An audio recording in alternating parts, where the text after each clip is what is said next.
నమ్మంది ఎవరు అనుకుంటున్నారు? యేసు ఎవరి మీద అయితే నమ్మకం పెట్టుకున్నాడో, ఎవరి ద్వారా ఈ భూమిని తలకిందులు చేయాలనుకున్నాడో, ఎవరిని సెలెక్ట్ చేసుకొని ఈ ప్రపంచానికి సువార్త తీసుకెళ్లాలనుకున్నాడో, ఆ 11 మందే నమ్మలేదు యేసుని చనిపోయి తిరిగి లేచాడన్న విషయం. 14వ వచనం చదవండి.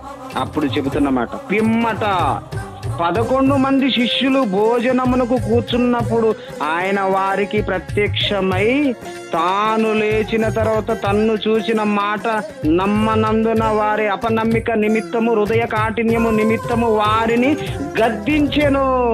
ఎవరితో చెప్తున్నాడు ఈ మాట? ప్రపంచ క్రైస్తవులతో చెప్తున్నాడా? 11 మంది శిష్యులతో చెప్తున్నాడు. అందులో 12 మందిలో ఒకడు దొంగ వెళ్ళిపోయాడు. ఎవరు? యూదా.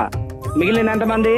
11 మంది. 11 మందితో ఎంత స్పష్టంగా ఉందండి. పిమ్మట 11 మంది శిష్యులు భోజనములకు కూర్చున్నప్పుడు ఆయన వారికి ప్రత్యక్షమై తాను లేచిన తర్వాత తన్ను చూచిన వారి మాట నమ్మనందున వారి అపనమ్మిక నిమిత్తమును, హృదయ కాఠిన్యము నిమిత్తమును వారిని గద్దించి వారితో చెబుతున్నమాట, మీరు సర్వలోకమునకు వెళ్ళి సర్వ సృష్టికి సువార్తను ప్రకటించుడి. నమ్మి బాప్తిసం పొందినవాడు రక్షింపబడును, నమ్మని వారికి శిక్ష విధింపబడునని చెప్పి వారితో చెప్తున్నాడు. మనతో కాదు, వారితో చెప్తున్నాడు. నమ్మిన వారి వలన, మీరు నన్ను నమ్మితే మీ ద్వారా ఈ సూచక క్రియలు జరుగుతాయి.